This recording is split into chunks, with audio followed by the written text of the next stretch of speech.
All right, I think we're going to go ahead and get started. So, good afternoon, everyone, and welcome. My name is Amanda, and I'm DWDC's program coordinator. Today, I'm joined by my colleagues at the national office, and as I mentioned, our very own Victoria chapter, who have kindly offered this session as a follow-up by popular demand. So, before we get started, we'd like to begin by acknowledging that the land on which we gather here today at the national office is the traditional territory of the Wendat, the Anishinaabe, Haudenosaunee, Métis, and the Mississaugas of the Credit First Nation. These nations continue to experience ongoing colonization and displacement. Today, Toronto is covered under Treaty Number 13 and the Williams Treaties. Dying with Dignity Canada is also mindful of broken treaties that occurred across Turtle Island and recognize our responsibilities as treaty people to engage in a continuous process of truth and reconciliation with all peoples across this land. Before we get started, I'd like to go over a few housekeeping items. Everyone on the call today is muted. However, there will be opportunities to submit your questions. To do so, please type your questions into the question bar on the Zoom side panel, and we'll read it out for you at the end. Please try to keep your questions as concise and clear as possible. And of course, while we are going to try to get to as many audience questions as possible, unfortunately, we may not get to everyone. So if you have any outstanding questions or questions that are quite personal in nature, please email us at support@dyingwithdignity.ca and we will follow up. This session will be recorded, so there's no need to take notes if you don't want to. And finally, there will also be a post-webinar survey that will pop up on your screen after the webinar, and that will give you the opportunity to share your much-needed feedback. Okay, so now I'm going to pass it off to Susan, our Victoria Chapter's Education Outreach Coordinator, to go ahead and get us started with our lovely panel here. So, Susan, the floor is yours. Thanks very much. Thanks, Amanda. And thank you again to all of you who have decided to join us today for this panel discussion and question period on frailty and aging. I'm a volunteer with the Victoria chapter and the organizer of this webinar, and I'm speaking to you from the traditional territory of the Wasanich, Lekwungen, and Songhees people. I would like to say we are very delighted to welcome our panelists who are going to share their time and expertise with us, and they will be speaking in this order.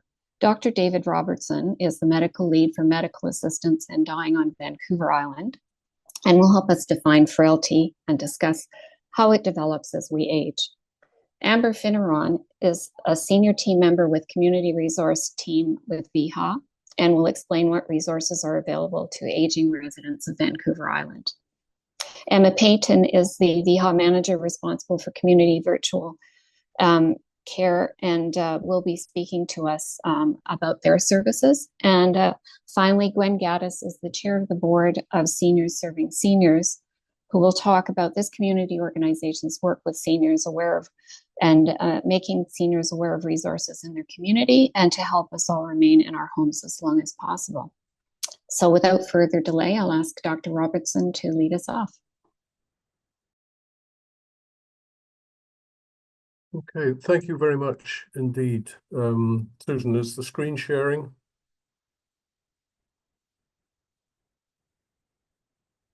I can't hear anybody replying. Not yet.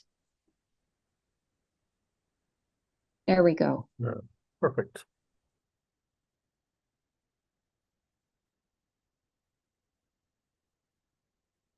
Sorry, I'm just playing with my screens.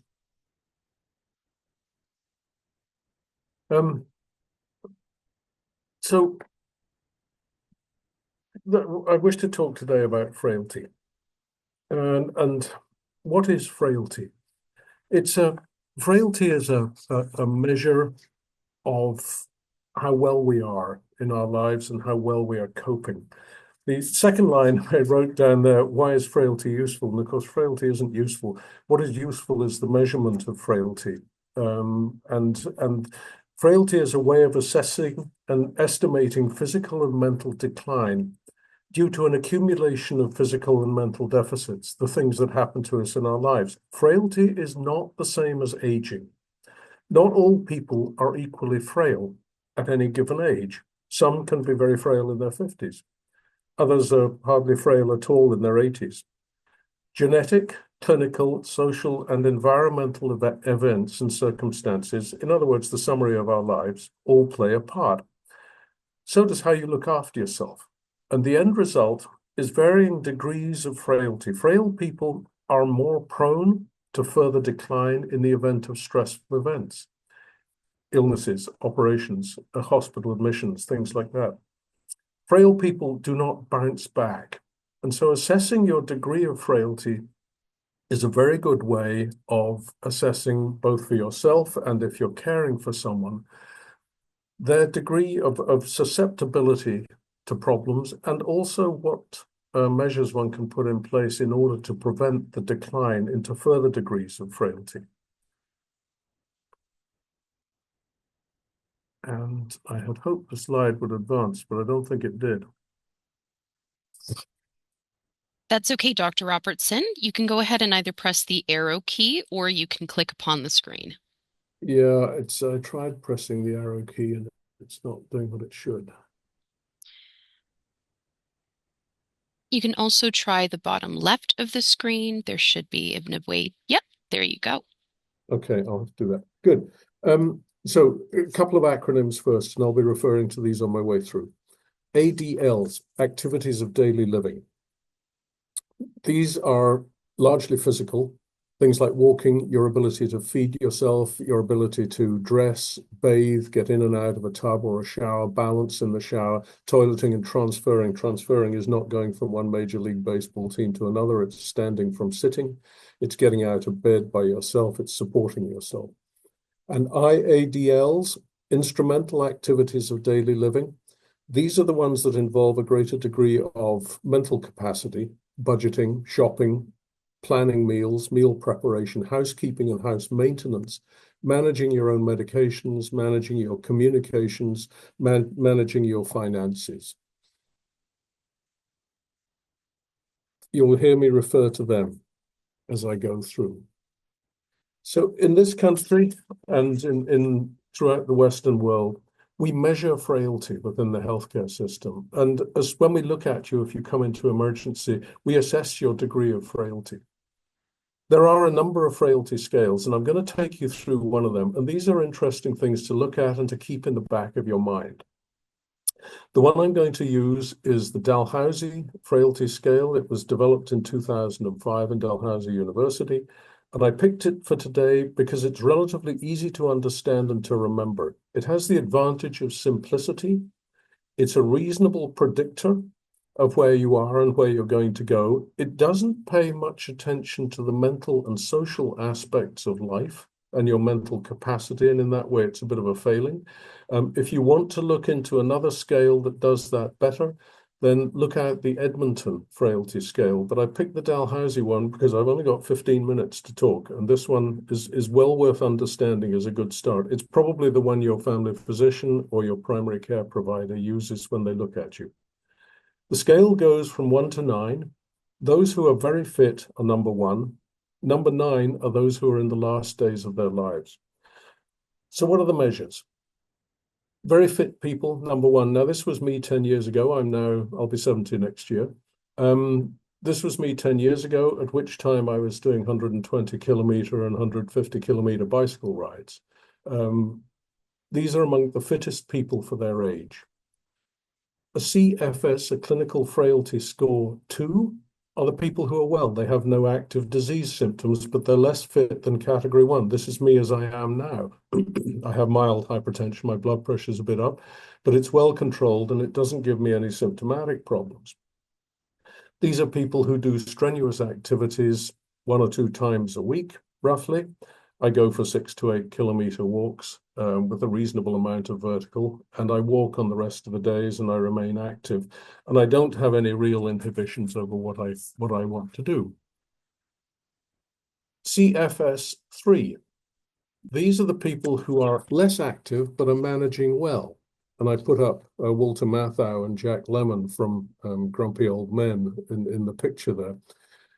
These are the people who remember shoveling snow happily last year and think that they can shovel it next time it snows. And that, with that particular movie in mind, tells you something about CFS3 people. They can occasionally and suddenly have problems. Jack Lemmon had a heart attack shoveling snow. These are the people who get the heart attack shoveling snow because they don't balance their lives sometimes as well as they could to their capacity. These are the people who start in the frailty scores are starting to be people who it's worth looking to prevent the progress of this frailty. CFS4. These people are not dependent on others for daily help, but often their symptoms limit their activities. They talk about being slowed up. Typically, they can manage their ADLs. They do not need to help to plan meals, to cook, to do housework care for themselves. Some of them may need help with things like financial decisions or filling out their tax returns. They don't regularly exercise. They have limited strength or agility. Notice that we think of these people in medical circles as being vulnerable. These are people who, with the right avoidance techniques, can improve their degree of frailty. And these are people who, with a setback, will have a much harder time bouncing back from it. CFS5, and this is the first time we use the word frail in this scale. These people are mildly frail. They require assistance to some degree with ADLs. And remember, the ADLs are the physical ones. The IADLs are the ones that involve cognition and coordination of both physical and mental. They definitely need help with IADLs. Gardening, outdoor household maintenance, and heavy shopping are all likely to be impossible for a CFS5. Other assistance needs will depend on the individual. Some can shop for light shopping matters.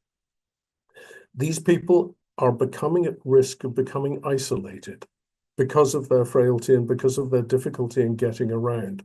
And social isolation is something that all of us should try to avoid in our advancing years. If CFS5 people are admitted to hospital or they have a physical setback of some sort, they will find it harder to recover. If they're admitted to hospital, if we look at, say, 1,000 CFS5 patients who are admitted to hospital, they're more likely to die in hospital. And when discharged, they are more likely to be readmitted than those who are a 1, 2, or a 3. And these sorts of numbers that I throw at you are the ones that indicate why it's very useful for us to look at your frailty score when you come in, and it should be very useful for you and for those caring for you. Frailty score 6 and 7, and I've only put one picture here, and I put only one picture here because I wanted to underline that once you get to 6 and 7, the impact of your mental ability and your support networks becomes much more apparent. Frailty 6, those who are moderately frail. These people need help with all activities outside and with keeping a house. They often have problems with stairs. They might need assistance like standby with dressing. And both ADLs and IADLs will be compromised. And CFS7, these are completely dependent for personal care from whatever cause, whether it's physical or mental. Even so, they seem stable. They're not at high risk of dying within the next 6 months. But frailty is about more than the physical. Someone who is a CFS7, but whose mental abilities are good and who has an active support network, typically family, will often live in a group house with the rest of their family, is likely to be able to live at home very well. Someone who is a 6 but has no social support, is socially isolated, and has some degree of cognitive decline, is likely to require assisted living or long-term care. Both of these categories, or individuals in both of these categories, can have their general frailty levels improved with the right supports and the right degree of determination and effort on the part of the person. So what are the consequences overall of frailty? The CFS4, you're more likely to be interacting regularly with your healthcare systems. This is the man in the garden walking with 2 canes. CFS5 or 6, this is the man in the seat of the walker. if you're admitted to hospital, you will stay longer than someone who is less frail. And repeat admissions are more common, and in-hospital mortality is higher. And the CFS7, typically these people meet the criteria for admission to long-term care facilities, depending on whether they need it or not depends very much on their social and circumstances at home and support networks, and typically will heavily involve families. And if they are interested in that, and if they wish to pursue it and they have other reasons, then this is the sort of level where frailty alone will make you eligible for MAID. I did say at the outset that I would be discussing MAID with relation to frailty. Typically, after admission to long-term care facilities, your life expectancy will be somewhere in the range of, maybe 1.5 years or so, though the spread is quite considerable. So what are the lessons that are important for us to take away from this? Avoiding and delaying frailty. Think separately and together of deconditioning of the body and deconditioning of the mind. The lessons are very simple. Exercise, walking, swimming are particularly good. And I put there, avoid bed rest. And this is very important. A 70-year-old, such as I nearly am, if put in bed for a week, will lose muscle mass at 3 times the rate that I would have lost it when I was 20. And for every bit of muscle that I lose, it will take me 3 times as long to get it back. So we're looking on that estimate at somewhere around about 8 to 10 times as long to get over a physical setback. It is hard work, and people have to work very diligently in order to get back to where they were after they've gone to bed for a week. So if I do have one suggestion, it's do your best to stay out of hospitals and do your best not to be involved in bed rest. And if you are, then be prepared for a lot of hard work in order to get yourself back up to where you were. Muscle mass is hugely important, not least because it helps you to stand, it helps you to walk, but it also improves your reflexes, and it improves your ability to avoid injury if you do fall. Deconditioning of the mind is every bit as important. Interact with people, volunteer, do things that give you purpose, take part in activities that exercise your mind. Learn a language, take up bridge or chess, learn how to play the piano, learn how to paint. Anything like that that involves you and keeps your brain stimulated is hugely important. So briefly here, this is the slide you'll see if you go searching for this clinical frailty scale, the Dalhousie clinical frailty scale online. It's very simple to go through. It's a very good thing to keep in the back of your mind. It tells you that if you're a 3, then yes, you want to make sure you remain continually active.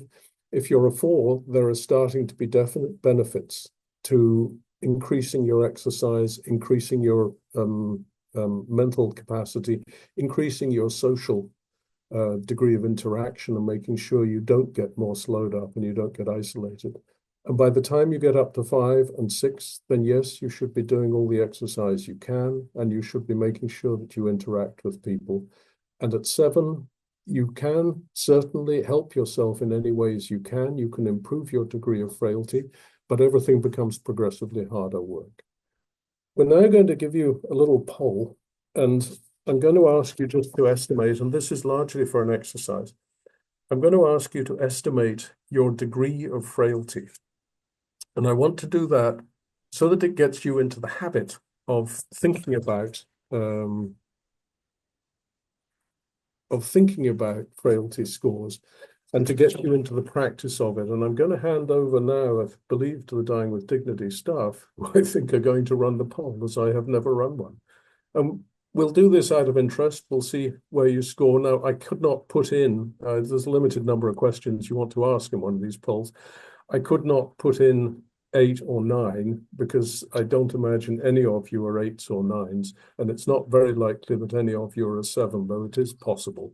So I've grouped the questions, and I'll leave it with you, Amanda. Thank you. Yeah, absolutely. So everyone, we're going to go ahead and launch the poll. So you'll be able to see on your screen a question, and I will read it out as well as the answers so that everybody can access the poll accurately. Okay, so let's go ahead and launch it.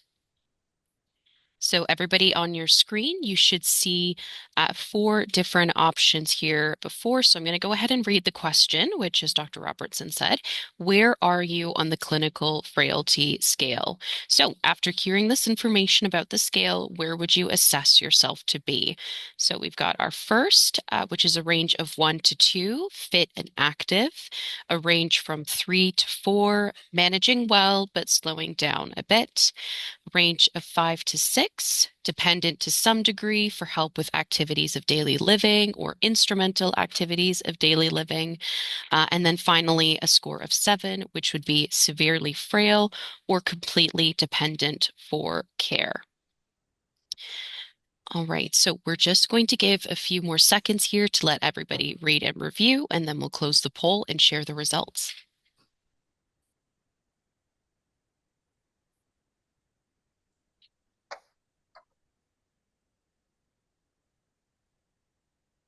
Thanks to everybody still submitting. I still see we've got quite a lot of answers coming through, so we'll give it a few more minutes, or excuse me, seconds.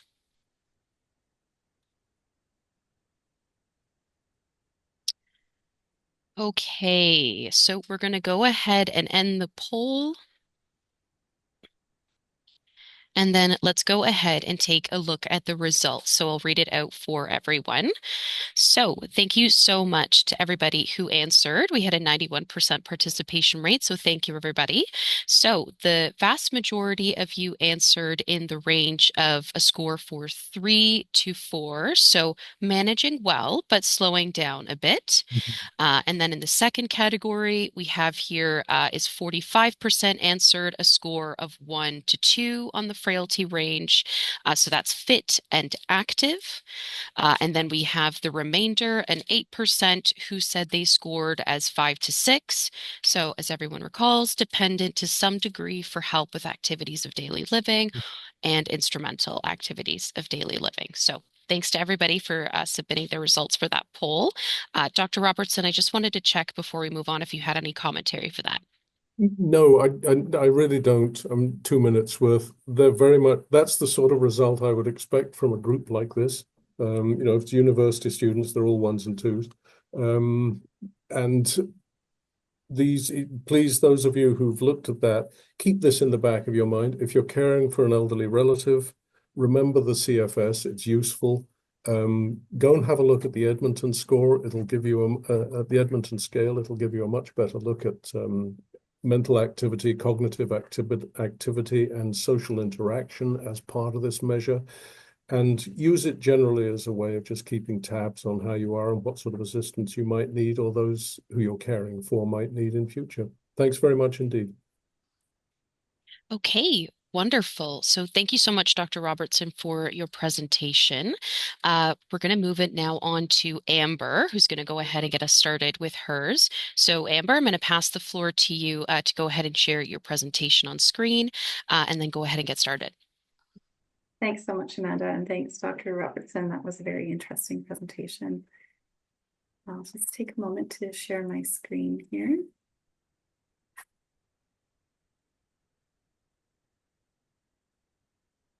If you can just confirm that you can see the right slides there.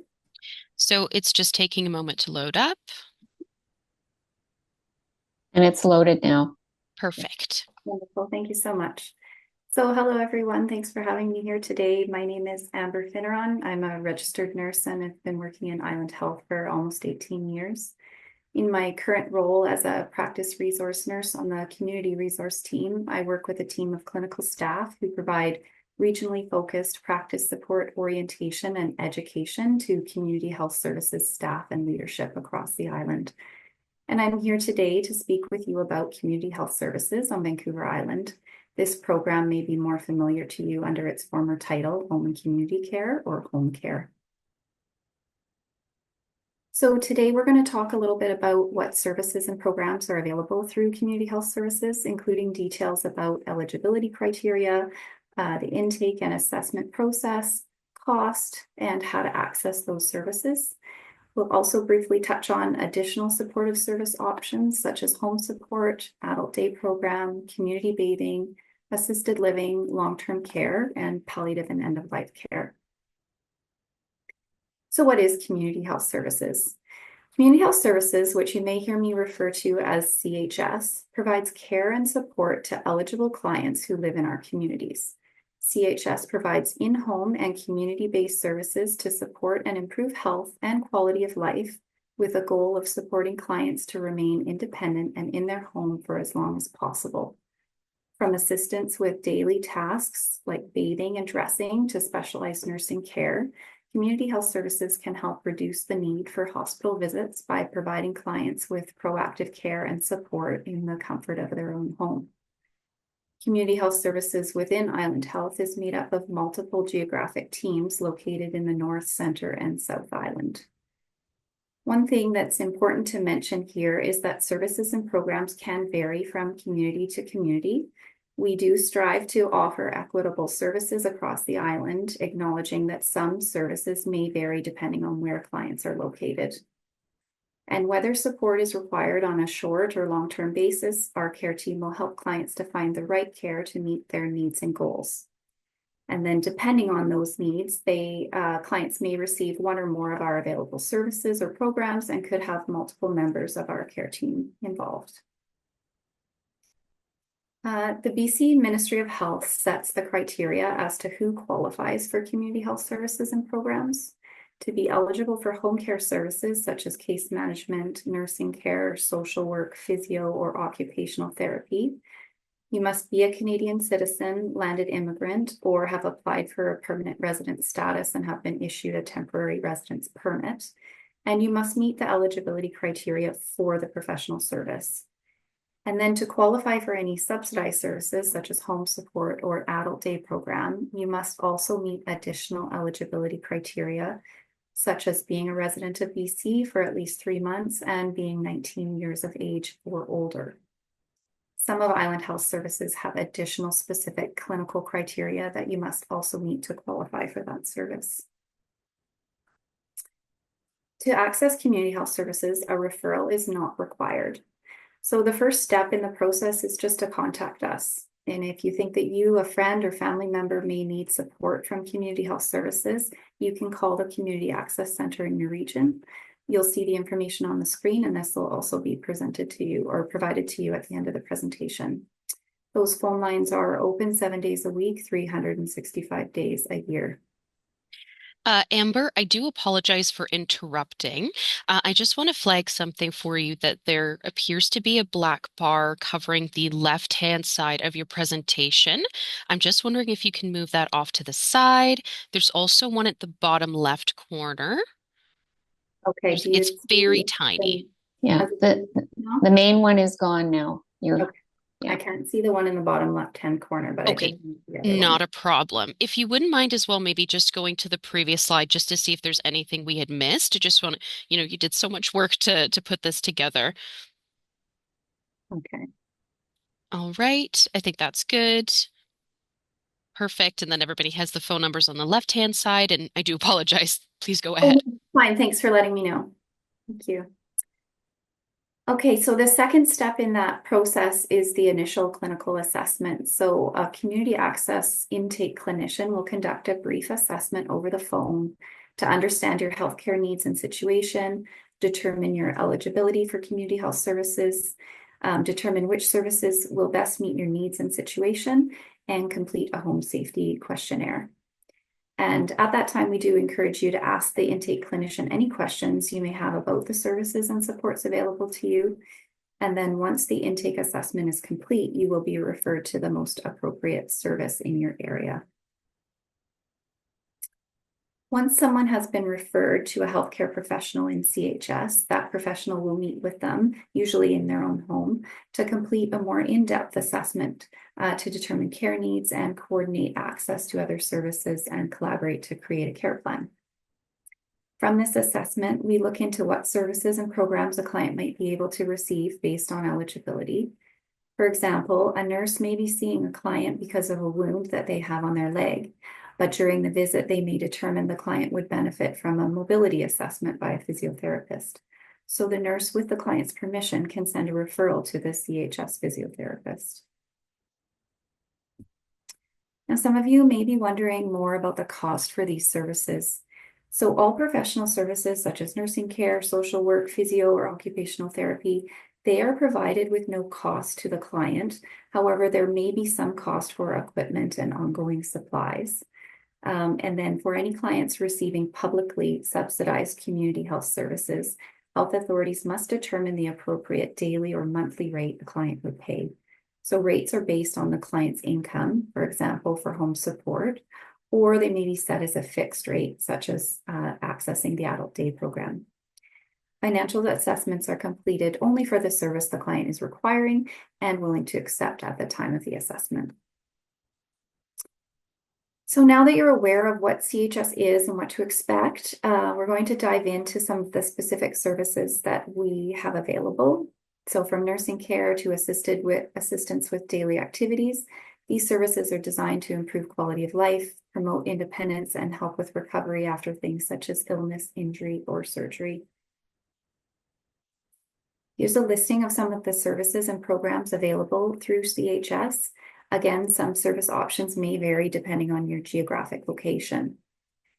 CHS offers clinical services such as home care nursing, case management, physio and occupational therapy, respiratory therapy, social work, as well as dietary, nutritional, and pharmacy support.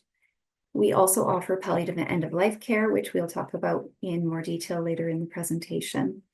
And then we have other services that fall under our CHS umbrella, such as community virtual care. And Emma Payton is also here as a panelist to provide some additional information about this service.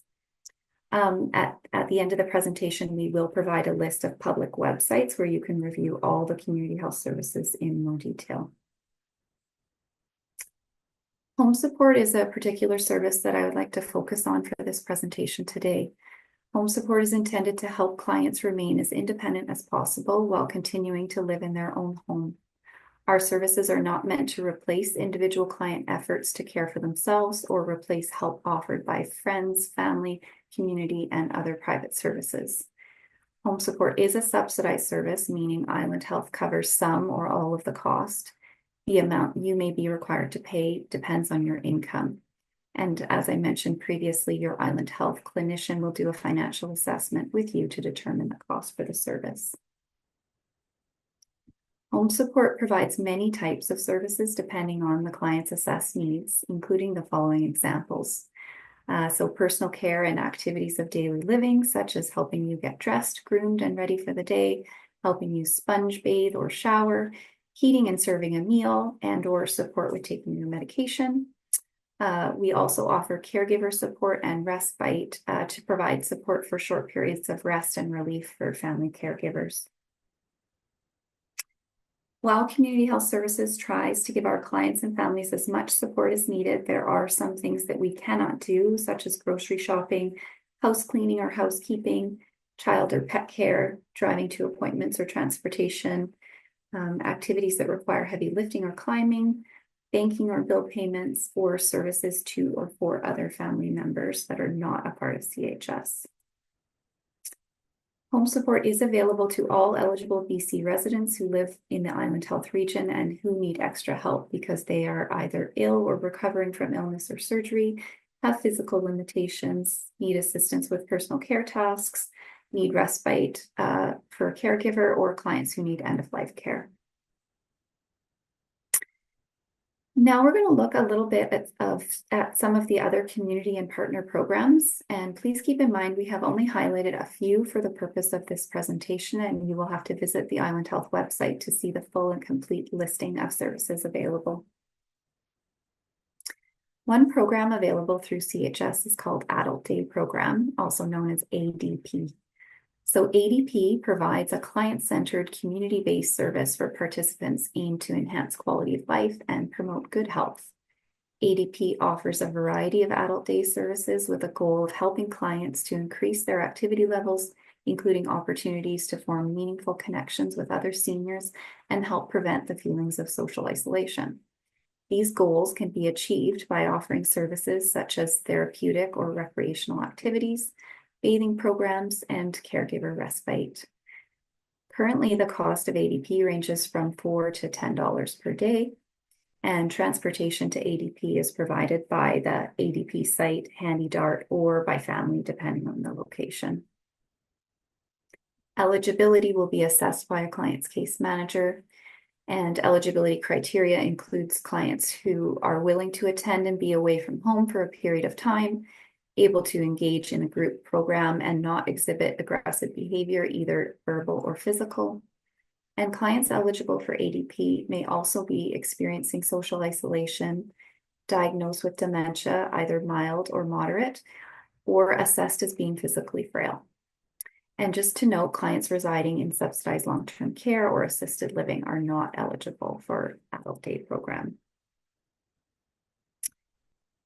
Next, we have community bathing programs, which are available in some regions of the island.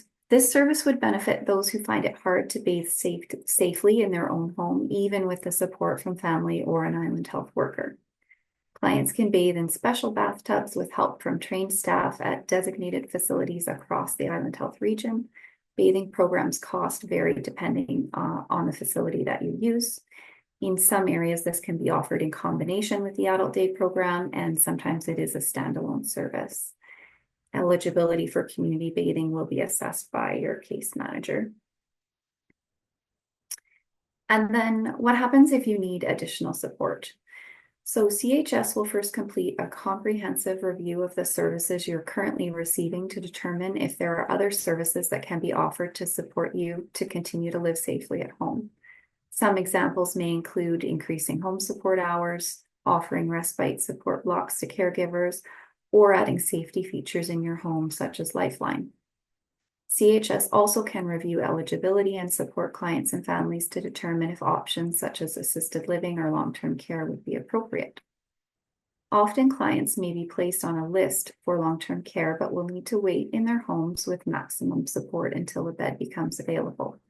This is when clients can work with their case managers to find ways to continue to be supported safely at home and in the community while they await a higher level of care. And in addition to the care that CHS provides are our palliative care and end-of-life services.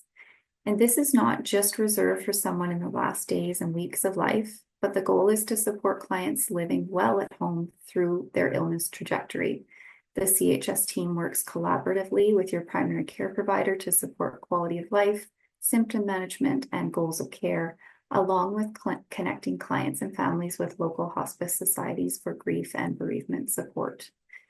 Palliative services offered include nursing, case management, occupational and physiotherapy, dietary, social work, respiratory services, and home support, as well as support with coordination of obtaining medical supplies and equipment. And an additional layer of support for clients and families with a life-limiting illness such as frailty, dementia, organ failure, or cancer is the palliative consult team. In each community throughout the island, there's a dedicated palliative doctor, palliative care nurse consultant, and a psychosocial consultant that support across the care continuum in community, acute care, and long-term care. They are available to support the clients, families, and primary care teams and CHS clinicians with complex symptom management, psychosocial needs, difficult conversations, or transitions in care. And that brings me to the end of the presentation on community health services. Thank you so much for having me here today as a panelist. And I think we're reserving the questions till the end of the presentations. That is correct. Yes. Okay, so next up we are going to have Emma. So Emma, you can go ahead and share your screen when you're ready. Thank you so much. Can you hear me? Yes, we can hear you. Okay, and hopefully we're screen sharing now. And you're up. Yep. Excellent. Perfect. Thank you. Floor's yours. Thank you. And thank you, Amber, for introducing Island Health to everybody here today.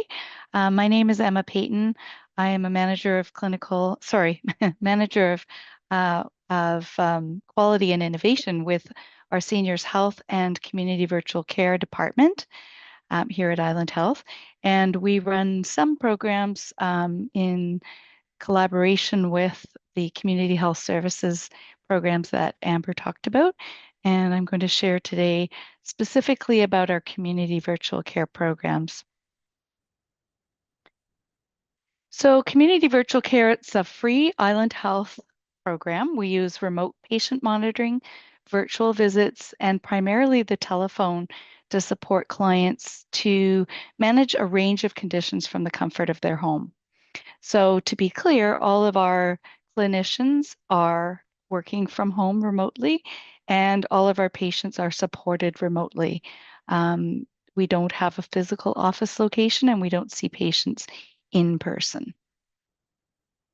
So we have 5 program areas. We have an acute condition monitoring program, which I'll go into each of these after, a chronic disease management program, a palliative supportive care program, a caregiver support program, and recently a discharge support program, which is for people who are being discharged from hospital.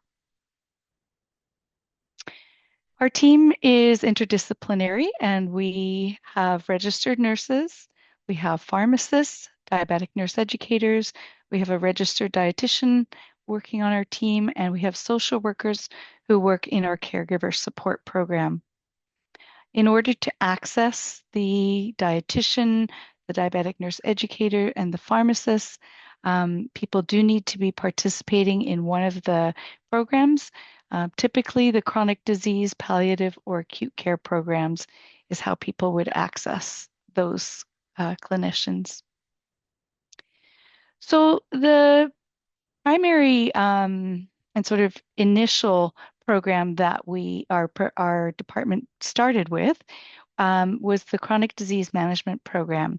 Initially, about probably 10 years ago now, we started with supporting patients who had COPD, or chronic obstructive pulmonary disease, and heart failure. Those were the 2 first conditions. And now we support patients with heart failure, diabetes, chronic kidney disease, COPD, and hypertension. And each of the program is about 12 weeks.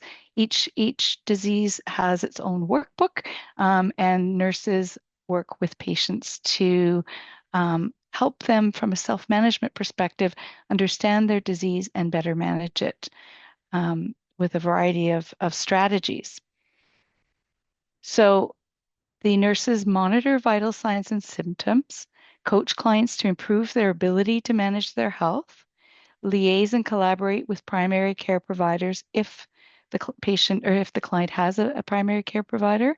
About 30% of our clients do not. We support clients to adhere to medication and diet regimes, help clients recognize when to seek help for changing conditions, and we make referrals to other clinicians, for example, dietitians, the dietitian, the DNEs, and the pharmacists. We provide monitoring equipment for the chronic and acute programs. The equipment is provided at no cost, and the tablet that's provided is already data enabled, meaning that patients don't need to have Wi-Fi or data on their cell phones in order to use the equipment. I've got a picture here. This is actually my mother. This picture was taken about almost 3 years ago now. She was 85 at the time. She is one of our frail elders. She probably falls into that 5, 6 kind of score. I just saw her this weekend, living independently at home, cognitively very intact, but certainly has a significant degree of mobility and dexterity challenges. She has, in the picture here, a blood pressure cuff, and she participated in this program for her hypertensive symptoms. She actually went to emergency twice in 2 months related to her hypertensive symptoms, and was sent home both times from ED after 8 hours with the suggestion that she follow up with her GP, which she did. And in effect, no change was made after her follow-up. So after registering in the program, she did make some changes, a little bit with diet and certainly with exercise. Her nurse encouraged and supported her to begin to walk a little bit more each day. I'm happy to say that she's able to recognize symptoms better, symptoms that might she previously might have gone to emergency for and now knows how to manage. And we haven't had any significant challenges since then, which has been great. I like to use her as a good example of a client participating in our programs partly because of her age and dexterity, she found it very easy to use the equipment. She found talking to her nurse once a week for 12 weeks was very effective. She learned some things she didn't know, even though she is a retired pediatric nurse. And she's really focused on her health in a different way now.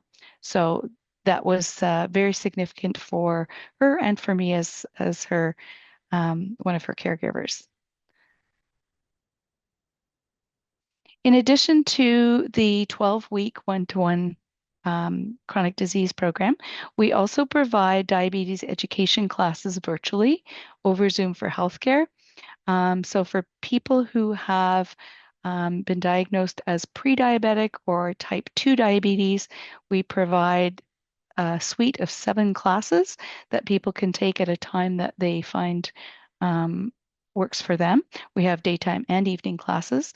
The classes are facilitated by either our dietitian, our pharmacy team, our social work team teaches the Beyond the Physical class.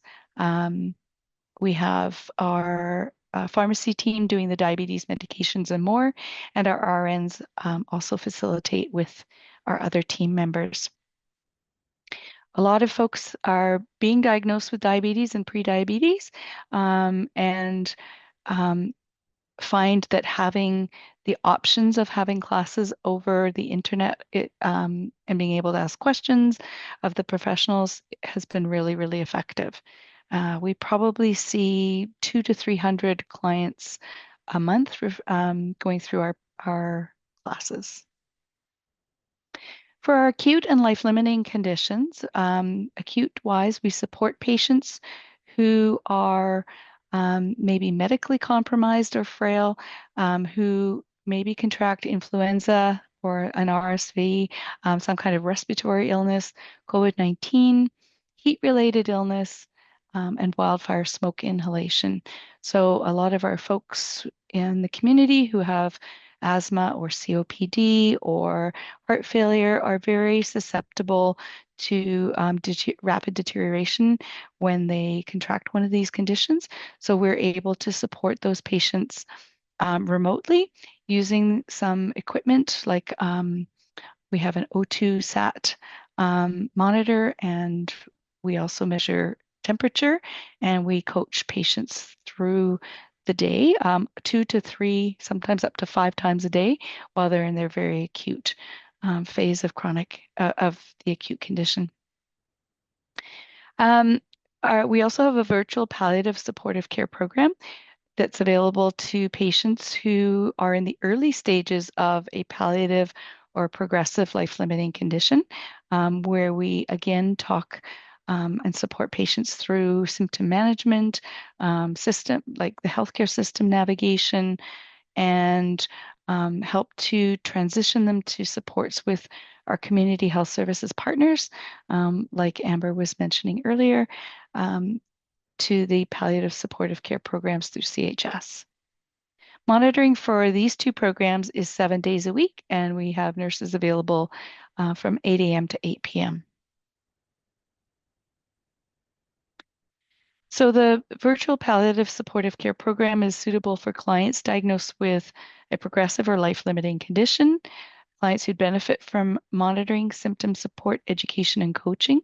So all of our programs are about education and coaching in addition to any monitoring. And clients who don't necessarily have consistent access to palliative services in more remote communities.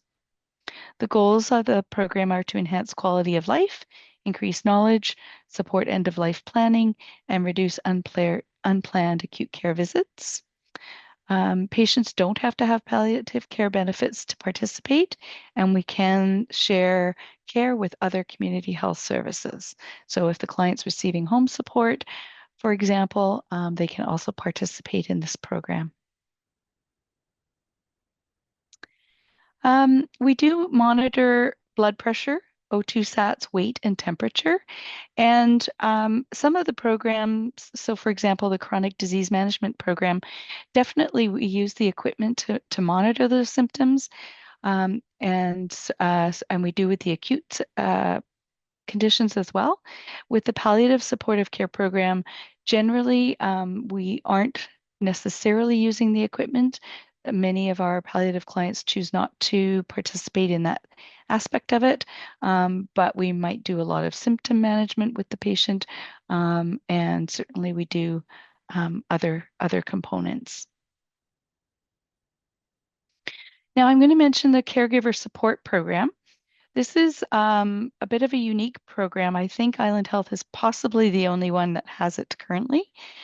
We work with family caregivers, again remotely, to strengthen emotional well-being, improve coping skills, and help caregivers to set goals. It's a time-limited program that we developed with the support of and input from Family Caregivers of BC and the Alzheimer's Society. And the goal was to sort of bridge a gap between the services that those two organizations provide. And what was identified as being missing was some one-to-one counseling specific to caregivers, family caregivers. And so we do provide that one-to-one counseling on a time-limited basis, as well as we have small skill building groups for caregivers that focus on developing emotional awareness, connecting with grief and loss, working wisely with stress, and enhancing well-being and physical health. Again, these programs are free. They're offered virtually, and we are just starting to look at some data about caregiver stress when they enter our program, and then we're measuring their stress levels when they are leaving the program, and we're seeing some really great results. I don't have the data yet, but it's certainly looking very, very positive. So eligibility. So we work really hard to make sure folks are eligible for our programs. We keep the barriers as low as we can, but essentially people need to live in the Island Health region. They need to have one of the diagnoses. They need to be over the age of 19 and eligible for community health services, the professional services category. Clients do not have to have a primary care provider, and they do not have to have a referral from a professional. Self-referrals for all programs are accepted. In terms of suitability, clients need to have some interest in improving their health and receiving support. We have patients who come on and really want to get into all of the changes that they might make and the learnings opportunities that we provide. And then we have some patients who might just take a little bit away from the program. And we really try and meet patients or clients where they're at. Sometimes patients take the programs more than one time. We've had people come on care, say for heart failure. They do the 12-week program, and then maybe next year they need a refresher. And we're totally okay with that too. They need to be able to manage the health monitoring equipment or have friends and family who can support them to do that if that's part of their program. They need to be able to respond to questions and teaching over the phone. That part is really necessary. And clients can live in all living situations except long-term care for these programs. We do support patients who live in assisted living. All clients can self-refer or be referred. And there's a website link here, which I think we'll be providing to you, and a phone number to phone for more information. We do have brochures, so if anybody's calling in from an organization and you'd like some brochures sent to your organization, we could certainly arrange that. And happy to answer questions when question time comes up. Okay, thank you so much, Emma, for your time. So originally we were going to have our final speaker of today, Gwen, join us to share a little bit about her programs and services. Unfortunately, she's not able to join us today. So instead, Susan, before we move on to the Q&A period, I'm thinking, you're quite familiar with the programs and services there. If you want to share a little bit about them before we move on to the Q&A period, that would be wonderful. Yes, I'm just going to do that in a moment here. Here we go.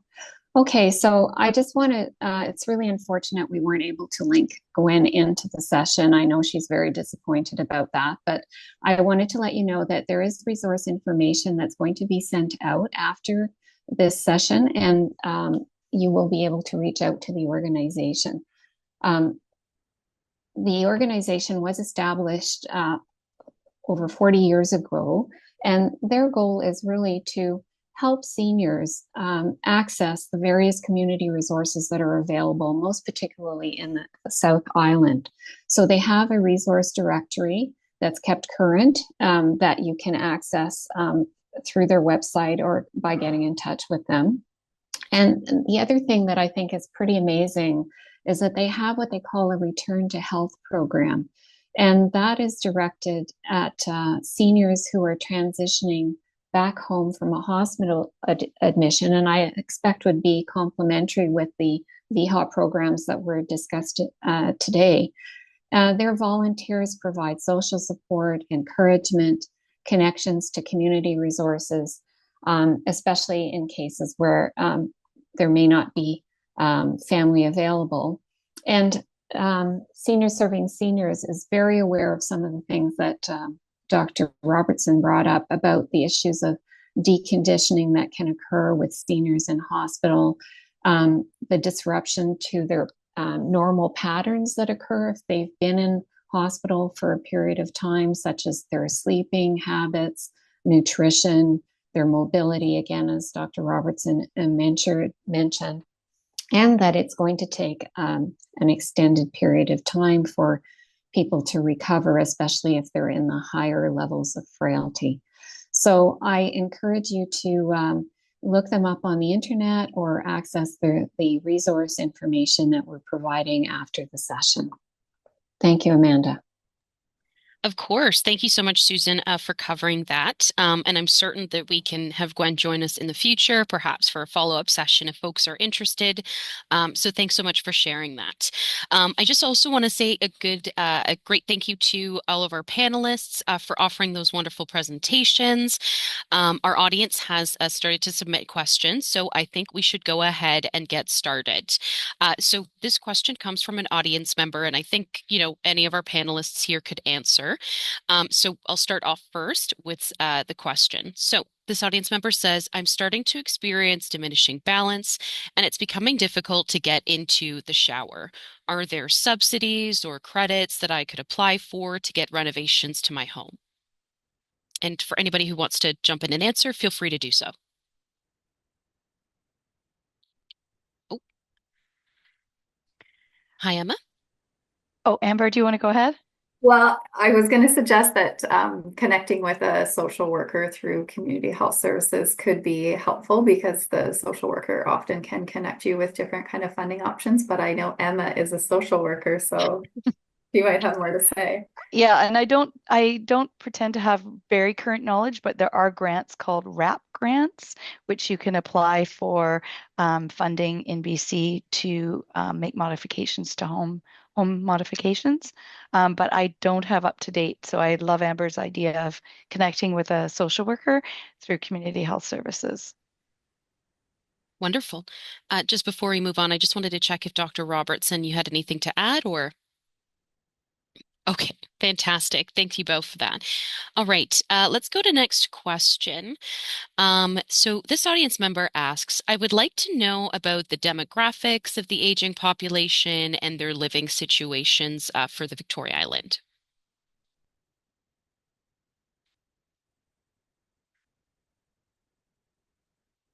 Did anybody want to jump in and answer?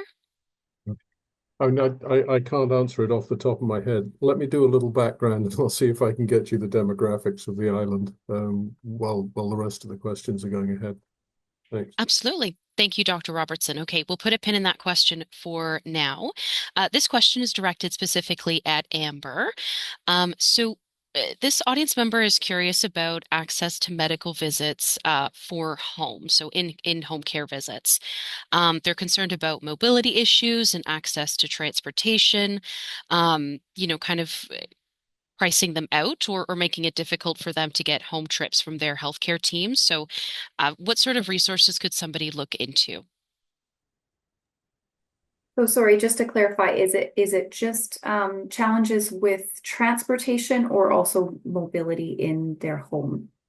So I think the issue here is that this individual lives in a quite remote area. And if this audience member wants to clarify with a follow-up question, please do. But it sounds like they're having issues with their remote area and having in-home visits as a result of their location. So it might be tricky for us to answer that kind of giving a general statement about that. Like I said in my presentation, that sometimes the services that we offer will vary depending on where you live. And sometimes if you live on a remote Gulf island, that the service that we are able to offer is different than if you live in like a greater Victoria area type of thing. Um, but certainly calling into the community access line is a good way to start and see what the options are there. Um, Again, it depends on the circumstance but normally if you are living somewhere very remotely, we can still send a physiotherapist out to the home or a nurse out to the home. It just might not be as regular as if you lived like in a more urban area. Right. Thank you so much, Amber. Before we move on, just wanted to check if anybody else had any input. Okay. Thank you so much. All right. So let's take a look at the questions here. So, oh, so this question is for Emma. This audience member asks, do you have to have a community health services assessment for a referral to the virtual programs? Um, Good question. So you don't have to have an assessment like in person. You don't have to go through, um, sort of, is the answer I think I'll give. Excuse me. You will have to spend a little bit of time with a nurse on the phone doing an intake assessment, and that's to make sure that we make sure that we're providing you the supports that you need. So not just necessarily the community virtual care program, but there may be other supports that come up as we have that conversation. So it's about a 20-minute conversation with an intake nurse initially, and then before the referrals passed on to our program. So it's not a onerous assessment. Thank you so much for that, Emma. And just as a follow-up question for these virtual services, is that care available in languages other than, for example, English and French, the two official languages of Canada? So our nurses are primarily English speaking. However, we can use the translation services that are available. We have very robust services here in BC. So um, we can provide some support in with translation services, but we don't have a nursing team that is multilingual, unfortunately. Okay. Thank you so much. All right, next question. This question is for Amber. So, supporter is wondering how someone can access any of the supports that you had listed during your presentation if they don't have access to a primary care provider, like a nurse practitioner or a physician. So I think it was the fourth or fifth slide that I showed was just talking about accessing community health services in general, and you can just make that phone call yourself. So you can call in and have a conversation with a nurse. So you don't need a referral from a primary care provider. Okay. Thank you so much. All right, next question. This audience member directed this question to Dr. Robertson. So they ask, is aging considered a terminal disease? No. Put bluntly, no, age is not a terminal disease. Age is obviously a factor in everything, as anybody who's grown older knows. But no, it is not on its own.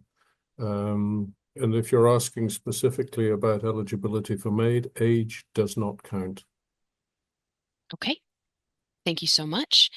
As a follow-up question, I think this audience member was curious for you to elaborate a bit on, how can someone counter and avoid frailty? So, this audience Mhm. member asks, how does one avoid frailty? I'm Mhm. wondering if you have any more information that you want to clarify with that. Uh, no, I don't think so, really. You can delay it. Exercise improves coordination and improves reflexes, so that it makes you less likely to fall. And if you fall, it makes you less likely to get injured. And these all play together within frailty. Keeping your mind active is of considerable importance. My father ended up dying largely of dementia a good many years ago. My mother sadly died when she was 64 of colonic cancer, and all four of us, all four of his children, alive at the time, recognized a significant downturn because he was now living alone. Isolation is an underestimated risk, I think, for us in our current society. Many of us move around. I was born in Britain. I lived in Nova Scotia for 25 years, and now I live in Duncan on Vancouver Island. And I don't have any family out here, except my wife and two of my children. So, and I'm not uncommon, particularly on the island, where a good many of us have moved here in the latter stages of our lives. And isolation is a threat, particularly when you lose mobility. Once you get down to a CFS of about 4, and definitely at 5, it becomes more difficult to get out. It becomes more difficult to run your own car. And the threat of being isolated is considerable. And so it is terribly important to cultivate connections in that way, and potentially to find your ways living with groups of people, rather than living in single family dwellings, which is what we've all desired all of our lives. These things you can work at. I don't have anything else particular to say. There is a huge amount written. If you start looking into the frailty literature online, you can find a lot there. There is a considerable volume of stuff, much of which is very readable. It's not all terrible, indigestible research reports. It's very readable indeed.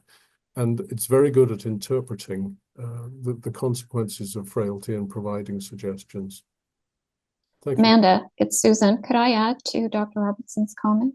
Yes, of course. Thank you.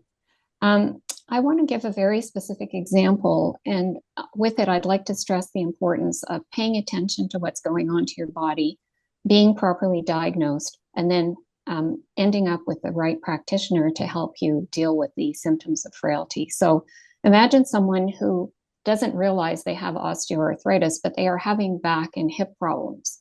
And they're gradually getting worse and making it more difficult to bend over, to get out of bed, and all those things that Dr. Robertson was talking about. First of all, if you don't know you have a problem with osteoarthritis, you might pursue the wrong type of exercise, or you might not know what to do about it. So being diagnosed is really important, and I understand that's pretty difficult these days. But if you do happen to have a family practitioner or access to one, sometimes they will be able to arrange, for instance, an MRI or something, which would give you the appropriate diagnosis. And then in the case of osteoarthritis, depending on what status you're at, you may be able to go to physiotherapy and have that make a huge difference to your mobility and reverse some of the effects of the osteoarthritis. So I think the point I want to make is pay attention to what's happening, try and ensure that you get properly diagnosed, and that you are directed to the appropriate person to help you deal with what you've been experiencing. All right. Thank you so much, Susan. As a follow-up question that I'd like to pose to everyone here, we talk about the impacts of frailty, and for some folks, there's the opportunity to connect with their loved ones or with their social circle to get the supports they're looking for. But I'm curious what advice, all of our panelists would offer here for an individual who's perhaps a 4 or 5 on the frailty scale. They don't really have any immediate or close family nearby, or don't have a lot of those kind of social supports or connections that, another individual might have, and are expecting to sort of advance into age with not a lot of social support. What steps might somebody take to be able to counter frailty and still live a good life?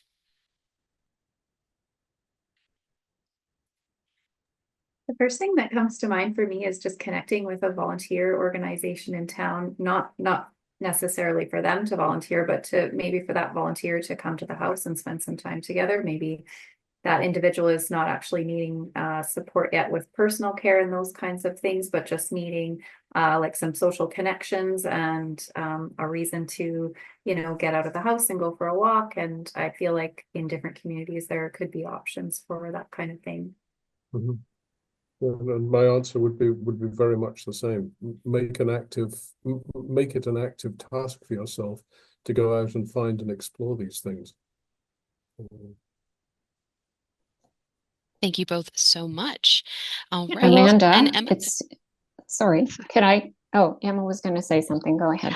I was just going to mention social prescribing. So this is a concept that is starting to become sort of a buzzword in different healthcare communities, but we do want talk about finding ways to um, encourage people to be engaged with other people. So, or get out in nature as best you can, sort of non-medical support in the community to enhance well-being and health. So you may hear the term social prescribing. You could have a look at it. It's definitely of interest to healthcare providers, and I think physicians and nurse practitioners are talking about social prescribing, and it's a very interesting idea. So. yeah. Amanda, if I may, again, Yeah, a go ahead, a Susan. very concrete suggestion, not necessarily in the South Island only, but elsewhere, is seniors organizations like 55 plus clubs, which have all kinds of different activities going on that can be of value to seniors. So that may be something, if you haven't considered it, to look into. Okay. Thank you, Susan. I think you should keep your camera on just so that we can see you since you're contributing to the conversation. So, all right, perfect. So next question here from our audience member shares, and feel free anybody to jump in. My husband and I are managing our conditions in our home. We are in our 80s. Recently, both of us got sick at the same time. Are there emergency numbers or supports or services we could call to summon more help temporarily?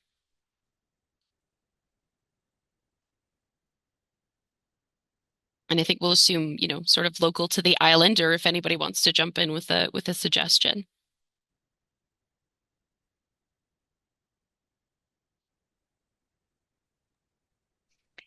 I don't sort of summoning help rapidly isn't something that um, I can. There may be private services that can come in sort of quickly, but I think that it depends on what sort of rapidly means. I think mostly my experience of being a caregiver or, having my mother, she's 3 hours from me, getting home support services in rapidly isn't. Unfortunately, it's not possible to get people in rapidly. If you're already receiving services, then increasing those services rapidly can sometimes happen. I see Amber nodding. Um, my experience of having, my mom having a broken hip is home support generally takes 5 to 7 days to get set up and going. So sometimes we've ended up having to use private nursing supports or family and friends to help out, unfortunately. Thank you, Emma. Amber, Dr. Robertson, was there anything that you wanted to touch on? I see that you agreed with Emma. Yeah, go ahead, Dr. Robertson. No, that's really not an area I don't think that I can comment on usefully. But can I just there was a question about demographics, Yes. seniors on the island, and I would love to be able to answer that one. I really can't reliably. I used to know all those numbers when I was in a different job 7 or 8 years ago. Um, I can tell you from the point of view of my work within the MAID program that the island has a larger number, a higher proportion of the island are over 65, are seniors, and are over the 85 age range group. We tend on the island to have higher incomes, either currently or in the past, tend to have higher education levels than, and I'm comparing this to the rest of BC and the rest of the country. Um, and other than that, I'm sorry, I don't know the demographics. I could dig them out, but it's going to take far longer than this program is going to be going on for. So I can't be any more help than that. Thank you. Yeah, thank you so much, Dr. Robertson, for taking the time to put that together. I think that's a great taster, and I'm sure our audience member can always follow up with Dying with Dignity Canada if they're looking for a specific report, and I'm sure we can try and assist them with that. So thank you so much. All right. We've got a few more questions here. Everybody, if you still have anything on your mind, feel free to submit a question. This audience member directed the question to Amber. You spoke about a home lifeline. How does one get this organized or set up? That is a good question. I don't know all the details, but I do know that there are some foundations across the island that offer lifelines, like subsidized lifeline services, so that they will cover the cost of that. I'm not sure. I would have to just look quickly, and I might just maybe I can pause and have a quick look and then answer in a couple of minutes if that's okay. Yeah, absolutely. Wonderful. So let's take a look at our audience questions here.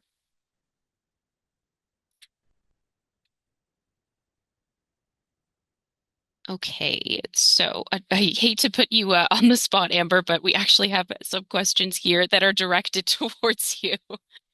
So maybe while you're looking at the answer for it, perhaps this is a quick and easy fastball one. Does Community Health Services offer support in independent living facilities?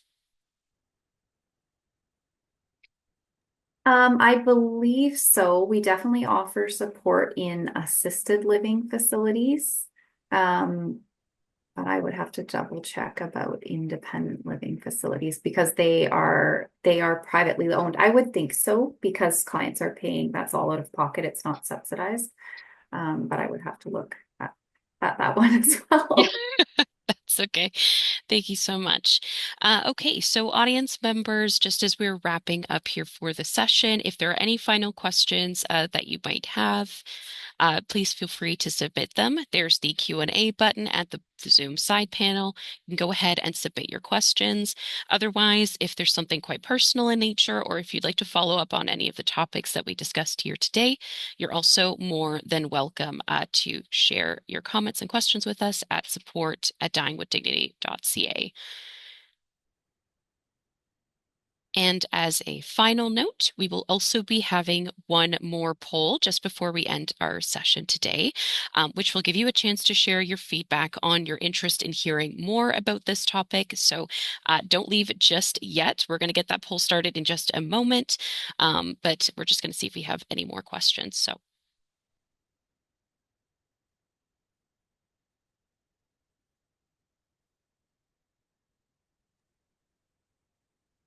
I did hear the answer is definitely yes, that we can offer services in independent living facilities. I'm still just looking at the Ah, license piece. okay, fantastic. So I think in the meantime, what we're going to do is let's go ahead and start that poll. Amanda, we do have some questions coming in. Oh, we do? Fantastic. Great. Let's hear them in just a moment.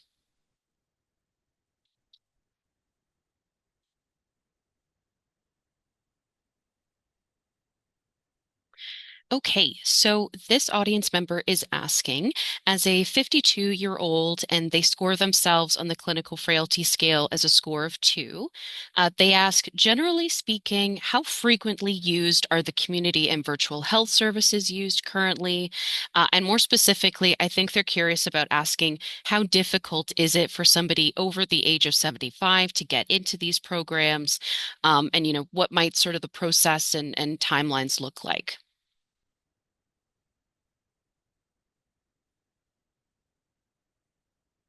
Oh, Emma, you're on mute there. Sorry, was this specific for community virtual care? I wasn't clear. I think they reference both types of programs. So Amber or Emma, if you'd like to answer. It's a pretty quick and easy one for me. So we have people of all ages accessing the community virtual care programs. Young people, older people, depends on which program. And we have many clients who are in their 80s and 90s. It's not, we haven't found that age is a barrier in any way. We make adjustments. We work with folks who are living perhaps unhoused. As long as people have access to a phone, we'll support them to at least to understand their condition better and support them with symptom management. Um, yeah, the CVC program is definitely as low barrier as it possibly can be. Um, did I miss anything else out in the question? I've forgotten now. I don't think so. Can't I think see the question again. that's quite Okay. fulsome. Here, let me just pull it up for you. Oh, I think the question was how many people are accessing the program. Yes, that's right. We receive between 400 and 500 referrals a month, and we have no wait lists for our programs. Okay. Not because we can't have wait lists. We just can't have wait lists. We have to accommodate. Okay. Thank you so much, Amber. I think for us, it definitely depends on the type of service that you're seeking and the urgency for that service. For example, the question that came up before about somebody looking for some resources for funding to upgrade a shower, maybe a home shower assessment, that might be seen as a little bit less urgent than somebody that has a new wound on their leg and they're a diabetic and they've got lots of other risk factors. So when somebody reaches out to the community access line, there's a nurse on the other end of the phone, and that's why they're starting to do that initial assessment with you to try to determine what kind of services you need, and if there's multiple, which is the most important important service that we need to offer to you immediately, and how quickly do we need to see you, and all of those things are kind of triaged depending on how urgent it is. And there are times that a nurse can get out, within a day. And there are times where, if it's less urgent and it can, go in the queue, we say, then it might be a few weeks, but it all depends on how quickly you need to have that service. And then I'll loop back to the Lifeline thing, but I just want to make sure that there weren't any follow-up questions from that. No, I don't see any follow-up there. Thank you. Okay. So for Lifeline, if you're not involved with community health services, like not already a client, you don't necessarily need to be involved with CHS just to access Lifeline. So that's something that you could look up on the internet yourself and see, where's the closest Lifeline area that's closest to where you live. I see that there's Lifeline offered in South Island, Port Alberni, and I'm at Parksville, Ladysmith. It sounds like most areas of the island, and then some places North Vancouver Island. So you can access it privately. And then if you are a client of CHS, then you could have a conversation with your nurse or your case manager. And that might be where there's some ability to have some funding to cover the cost or cover some of the cost of accessing Lifeline. And if you reach out to them privately, then that may be an option as well. I'm just not totally sure. Okay. Thank you so much, Amber. We have actually a few more questions that have filled in, so thanks, audience members. So this individual asks, they're a coordinator for the Better at Home program, and they're sort of commenting on the gaps in the system for the clients they might be supporting sort of every day. And so they're sort of directing their question to sort of both representatives we have here from Island Health, asking if, there are any plans for expansion in programs or if programs have been expanding or services are expanding. What sort of insights might you have on that? Amanda, is the question specific to providing meals? That's the one I'm seeing on the Q&A Yes. there. Yeah. Yeah. I'm not sure. I don't feel like I could answer that question. Um, I have thoughts about whether that's Island Health's role or not, but I'm not hearing, other than saying I don't hear anything about Island Health providing food to people. I'm not aware of any programs. Um, I can't see the question for some reason, so I can't just refer back to it. But food services like CHS can provide like meal prep and that kind of thing. So if there's already food available in the house, then we can do kind of simple meal prep and heat and serve kind of thing. But as far as getting groceries and those kinds of things, there are normally private services that would be offered in different parts of the community. And there are little pockets of services via community health services that may be able to offer that, but it all depends on where you live. Okay. Thank you so much for that. Dr. Robertson, I see your hand raised. Did you want to go ahead? Yeah, I do on a separate issue. I was just answering a question that came up in the question and answer. Is there any move to make MAID for dementia more accessible? And in typing, I think I must have pressed enter and posted my answer before I'd actually finished it. MAID for dementia is not. It is something that needs some degree of clarity from the law. Certain types of dementia where we can measure over time the progressive decline of cognitive ability, and this would be, say, Alzheimer's dementia, Lewy body type dementia, the dementia associated with Parkinson's disease. They do make a person eligible for MAID, potentially. Other types, if you're having mini strokes every so often, every week or every 6 months or in a scattered manner, do not, because they're not reasonably foreseeable. They are not predictable. One of the problems with MAID for dementia is that currently the MAID legislation really requires that you have capacity to consent at the time of death. And of course, if your dementia is severe, then you lose that. And so dementia, if MAID is to take place for these patients, it has to take place while you still retain the capacity. But at the same time, the law requires that you be in an advanced state of irreversible decline. Now, dementia, if it's measurable and progressive, is irreversible. But to be in an advanced state, you have to be very close to losing capacity. So we look after these patients. We care for them repeatedly over months or years. With repeated measurements of capacity. And many of our providers are simply not able or in a position to provide that sort of extended care. So access to MAID for dementia is not particularly easy. It takes time. Some of our providers will, many will not. Actually, of the approximately 80 MAID providers that we have on the island, I think currently maybe 8 or 9 will actually provide MAID for people with dementia at all. And so, yes, now Quebec did change its law recently, back about a month and a half ago, to allow for advance requests for MAID. Health Canada, the rest of Canada hasn't followed that. Health Canada is wrapping up at the moment a cross-country question and answer session, interaction session with clinicians, with the public, looking into advance requests for MAID with a view to potentially changing the law.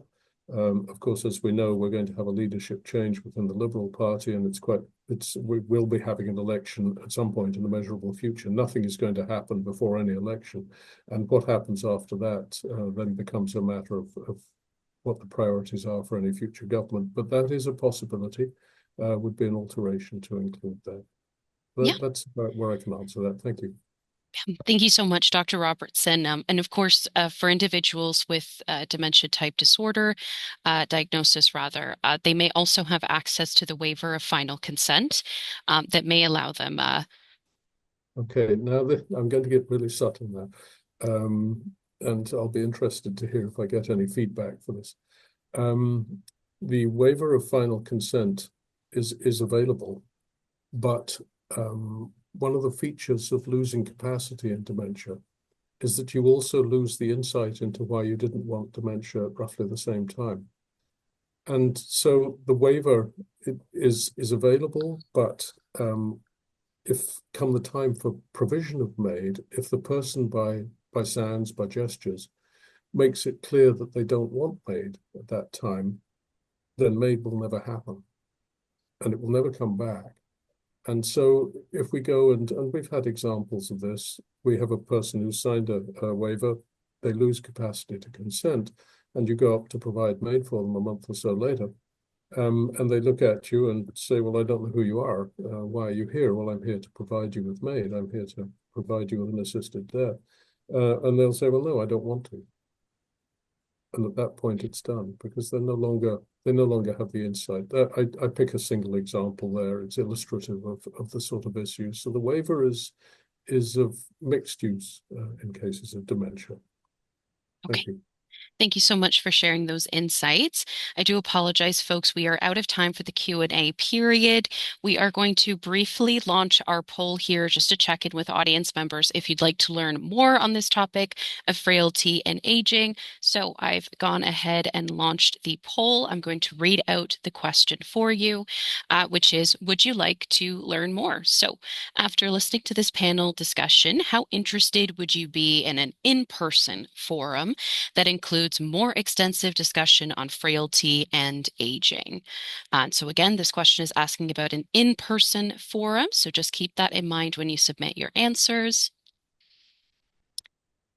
And for folks who may not be able to see, the answers available are very interested, somewhat interested, neither, limited, or not interested at all. So we're just going to hold for a few more seconds here. Thank you to everybody submitting their answers.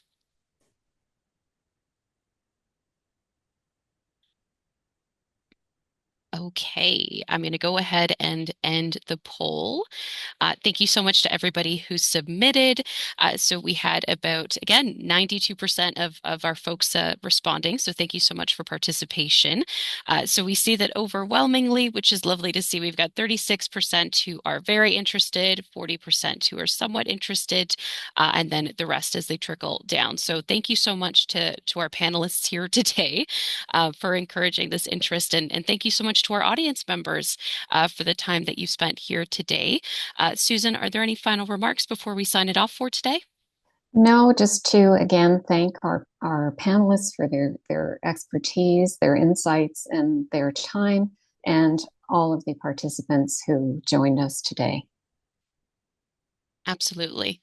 I completely agree. I just want to thank everybody for their time. So we're going to go ahead and end the session. So thanks again, everybody. Thank you to the Victoria chapter for making this session happen. Everybody have a wonderful afternoon and take care and bye-bye.